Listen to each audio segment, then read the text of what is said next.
Before we get into this episode, if you've been listening to Wind the Q and getting something out of it, we appreciate it. And if you want to support the show, we've got a monthly support option set up through the link in the description.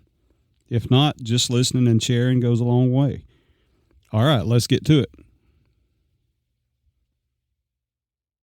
You ever sit back and realize something is building, but you don't fully understand what it is yet? Like you can feel it moving, you can see pieces coming together, but you don't quite know how big it's about to get. That's where we are right now. And I don't say that lightly, because this didn't start as something big. It started as an idea, as a conversation. And now it's something a whole lot bigger than that. Boots hit the floor. Jump in our gear. Mask, gloves, door. Screaming down the street.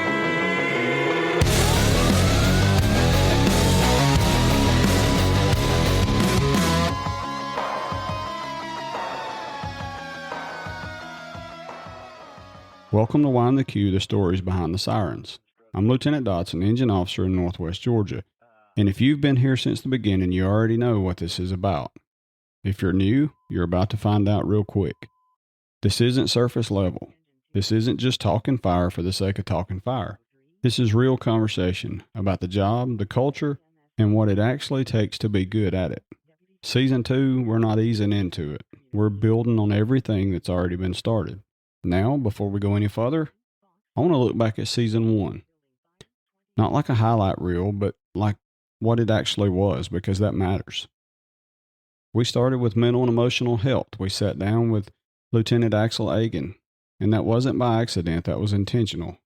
Because if that part isn't right, nothing else in this job is going to be right. You can be squared away on the outside and still be struggling on the inside. And that conversation set the tone early. This isn't just about fire, it's about the person that's actually doing the job. Then we flipped the perspective with the job through their eyes. We talked with Mindy Dodson, my wife, because we don't talk enough about what this job looks like from the outside looking in, how it affects the families, how it affects the people who live through this with us. That matters more than most people want to admit. We had some fun with it too. Say you're a firefighter without saying you're a firefighter. But even in that, there's truth, there's identity, there's culture, there's things about this job that only people in it really understand. And then we got into promotion with Captain Drew Swansea. Promotion isn't guaranteed, and that's a hard conversation because people want the rank, but they don't always understand what comes with it or what it actually takes to be ready for it. Then we talked to firefighter Adam Hollis about that first year, the expectations versus the reality. Because those don't always match up. What you think this job's going to be and what it actually is, they can be two very different things. We followed that up with the first 10 minutes because how you start your shift matters more than most people think. That sets the tone for everything that follows it. It sets the tone for the entire shift. Then rookie reality with Aiden Flanagan. Again, expectations versus the job. Reinforcing that early phase because that's where habits are built. That is where the foundation is laid. It's in those early days. We even pulled in a different perspective with we let kids run the fire scene. And yeah, it had some humor to it, but there's always a point. There's always something underneath it. Then we got into faith, pressure, and the weight of the job with Clay Willis. And that's a conversation that doesn't happen enough either because pressure in this job is real.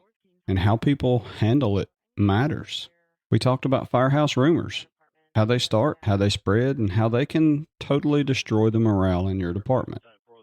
And if you've been around the firehouse long enough, you've seen exactly how fast this can happen. It's like that game we used to play in school called telephone, where you whisper to somebody, and then as it goes around the room, the whole story changes by the time it gets to the other side. That happens so fast. We brought multiple voices together with the Firehouse Roundtable. We had different ranks, different perspectives, talking about what's actually going on inside the job right now.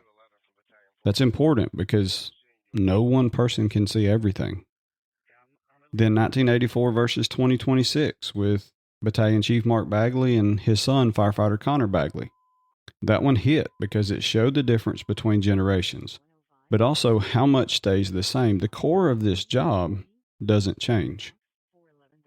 Then episode 14 with Justin Kimball from Crosspoint City Church's Compassion Center. We talked about substance abuse, addiction, recovery, and redemption. That wasn't just another episode. That was real life. That's stuff we see on calls, and that's stuff that people are dealing with right now. And then we close season 1 with young officer leadership with Lieutenant Adam Sambor. Are you ready for the responsibility? And that question matters because wanting the position and being ready for it are two very different things. And when you look back at all of that together, that's not random, that's a foundation. That's building something. That's conversations that actually matter in this job. And the response to it, I never expected it. The messages, the shares, people reaching out saying, man, that one hit. That tells me something. This isn't just content. This is connecting. And that's the whole point. That's always been the point of this since the very beginning. So now we move into season 2 with more guests and more depth and more real conversations. We're building something that you can actually be a part of. But none of this matters if this part right here isn't right, because this job demands more than people realize, not physically. We all understand that. I'm talking about the standard, the expectation, the consistency that it takes to actually be good at this. Because here's the truth, showing up isn't enough. You can show up every shift. You can run the calls.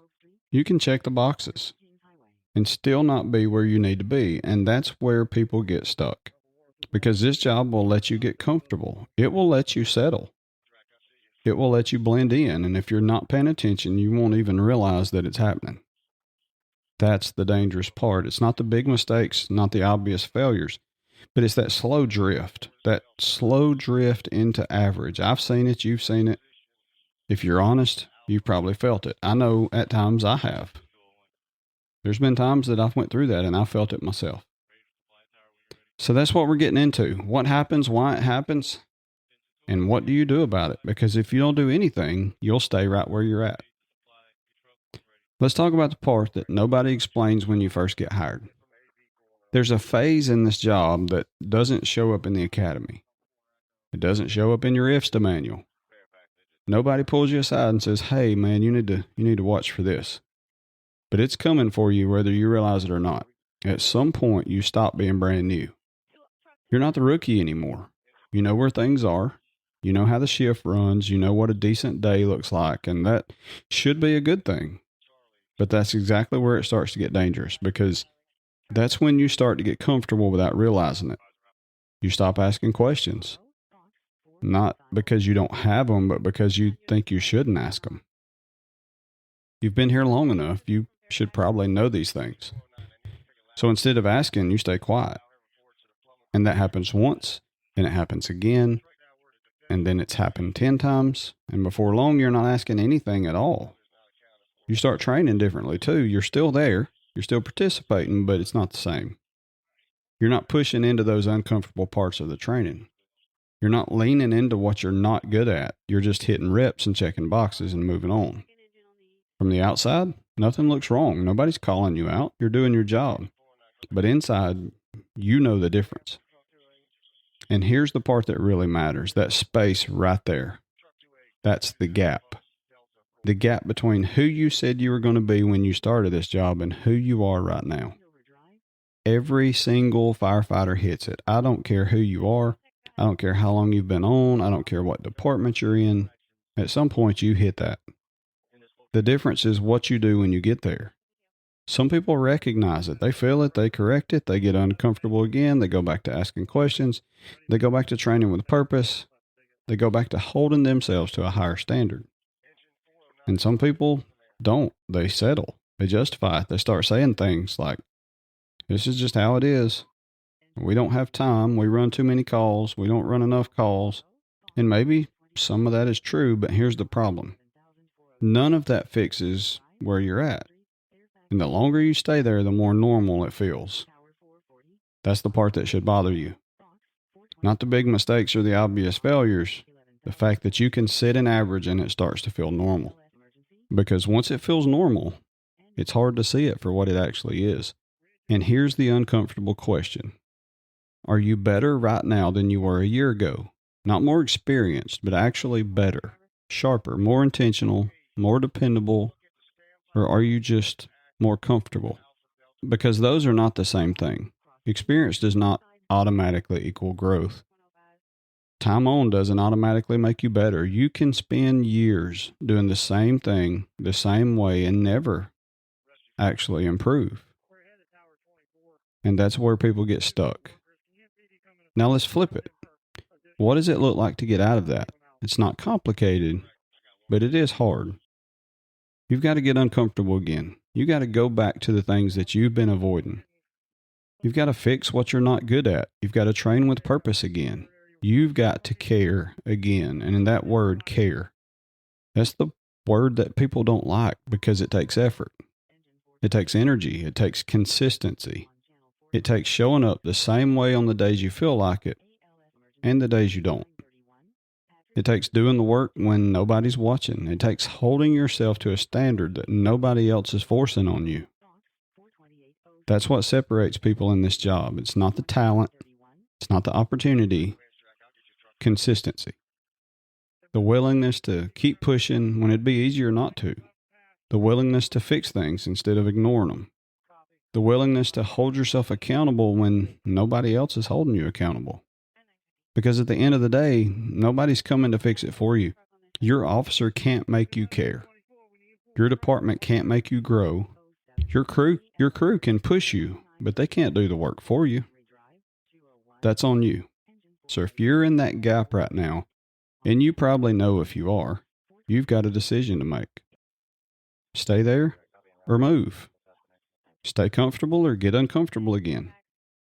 Stay where you are or go back to chasing the version of yourself that you said you were going to become in the beginning. Because that version of you, it didn't disappear. You just stopped chasing it. And the moment you decide to go back after it, that's when things will change.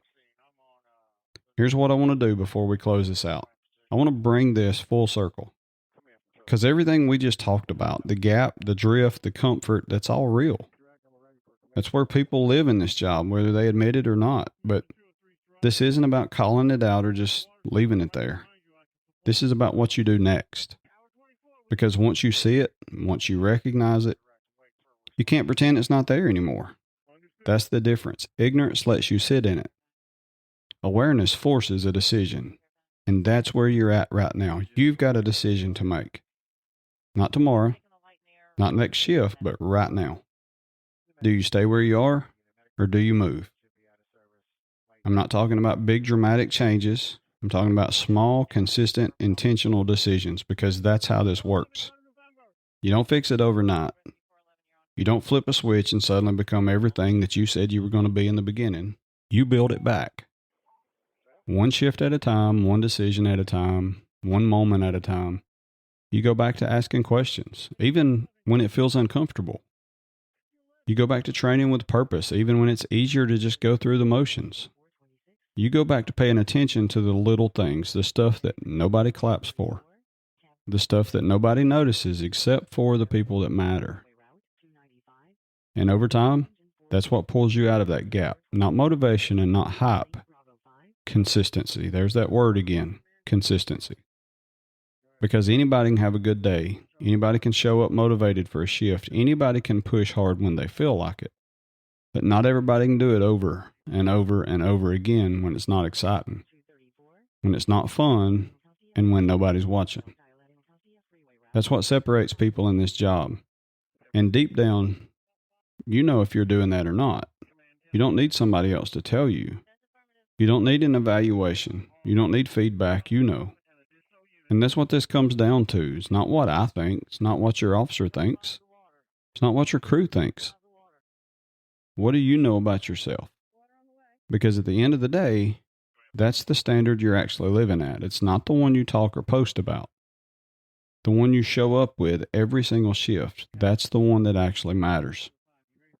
Now here's the other side of it, because this isn't just individual. This is culture too. What you do affects the people around you, whether you realize it or not. If you're the one pushing, training, paying attention, and holding the line, then that's going to spread. It does. People see it. They may not say anything, but they see it. And over time, it will raise the standard. But the opposite is also true. If you settle, if you cut corners, and if you just go through the motions, that spreads too, usually a whole lot faster. That becomes acceptable. That becomes normal. And that's how entire crews and entire shifts and entire departments start drifting.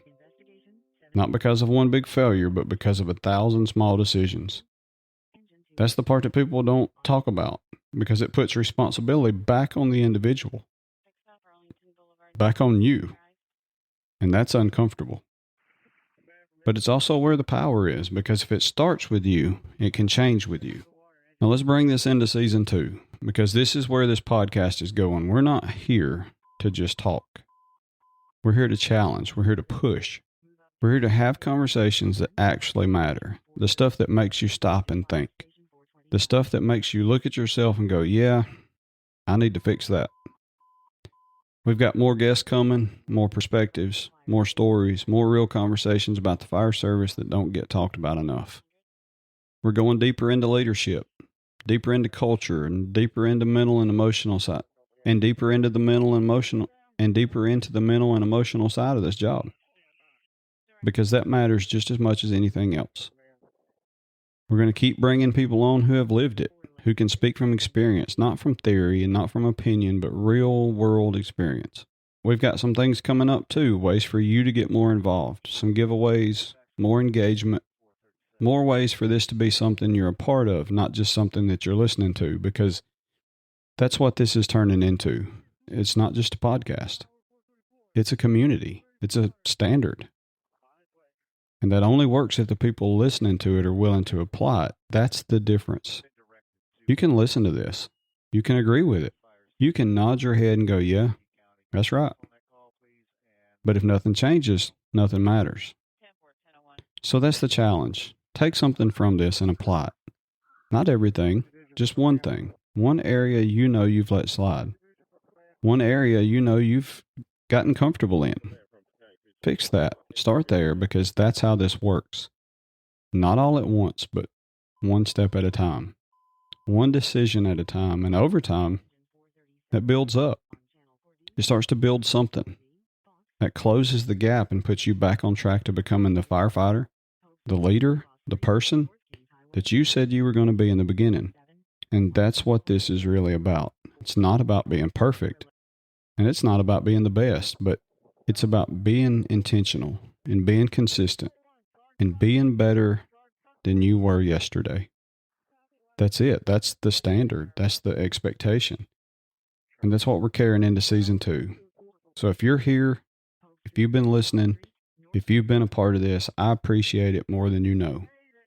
But we're not slowing down. We're just getting started. All right, so we're adding a new segment. It will be called Faith and Fire. And it's a quick moment to step back, get into the Word, and talk about how it applies to this job and how we live it every day. So I want to read some scripture today, just one verse. And it is Galatians chapter 6, verse 9. And it is, let us not be weary in well-doing, for in due season we shall reap if we faint not. And going with the theme of this episode, we've talked about getting to that point where your motivation starts to drift, and you know, you've been on fire and you start moving through your career and you get to a point where you get burnt out, or you lose your motivation, or you lose your drive, and you start backing off training and you start doing these things. If we'll stick with it, it's going to pay off. And that Bible verse, that's what it's saying right there. If we, even though we get weary and even though we get tired and we lose our motivation, if we just keep pushing and we keep driving, then we'll get our reward. We'll make it to the end. And it's the same thing in our Christian lives. We get weary, we're tested, and we have all these things that come up against us, and they try to derail us and discourage us. But if you'll keep pushing, it's going to pay off. So that's my thought for today. I know it's short, but that's what I want this to be, is just short, to the point, just something to think over. Read it for yourself. I think that's why it's called the living word. It speaks to us and it gives us what we need. The Lord gives us what we need through it. So check out that verse, Galatians 6:9. read it for yourself and see what you get out of it. Thank you for listening to Wind the Q, the stories behind the sirens. Take care of your crew, take care of your family, and take care of yourself. Boots hit the floor, jump in our gear. Mask, gloves, door, screaming down the street.